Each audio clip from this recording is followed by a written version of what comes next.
Paro at si Alitaptap. May isang paro-paro na pinaglaruan ng isang batang lalaki. Iniwan niya itong nakabaliktad at kakawag-kawag sa damuhan. Saklolo! Saklolo! Tulungan niyo ako! At dumating silang, gusto kitang tulungan. Ngunit kailangan ko pang maghanap ng makakain, sabi nito, at umalis.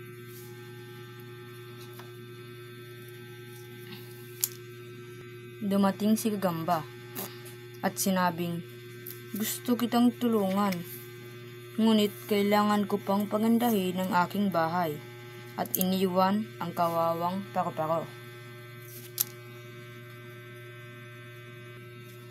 Papalubog ng araw at nawawala na ng pag-asa si paro-paro. Nang may mapansin siyang ang kumikinang-hangkinang. Anong ginagawa mo dyan, kaibigan? Ba't kit ka nandyan? At sinabi ni Paro-Paro ang lahat ng nangyari at humingi ng tulong. Umalis si Alitaptap. Maya-maya pa ay dumating ang iba pang mga Alitaptap at tinulungan si Paro-Paro. Maraming salamat sa iyo, kaibigan.